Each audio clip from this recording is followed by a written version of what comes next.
নমস্কার, সকলকে আমার নতুন ভিডিওতে স্বাগত জানাই।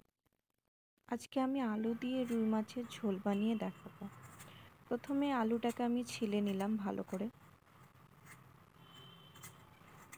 এরপর টুকরো টুকরো করে কেটে নিতে হবে। এরপর পেঁয়াজটাকে কুচি করে কেটে নিতে হবে। এবার টমেটোটাকেও কুচি করে কেটে নেব।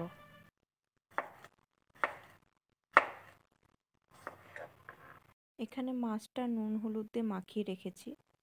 এবার আমি কড়াইয়ে মাছটাকে একটা একটা করে দিয়ে ভেজে নেব।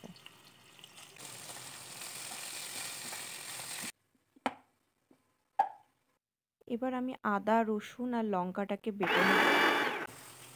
আলুটাকে ভালো করে ধুয়ে নেব। এবার কড়াই কালো জিরে এবং শুকনো লঙ্কা দিয়ে ভালো করে ভেজে নিয়ে তাতে আলুর টুকরোগুলো দিয়ে দেবো।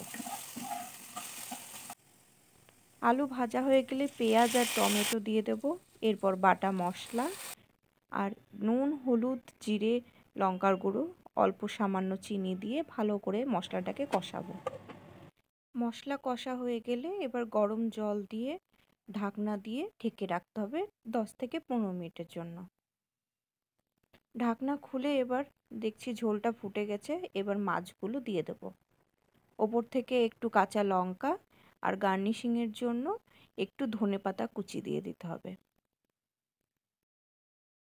রেডি হয়ে গেল আলু দিয়ে রুই মাছের ঝোল। এইরকমভাবে একবার আলু দিয়ে রুই মাছের ঝোল বানিয়ে দেখুন, গরম ভাতের সাথে অসাধারণ লাগবে খেতে। আশা করছি আমার ভিডিওটা আপনাদের ভালো লাগবে।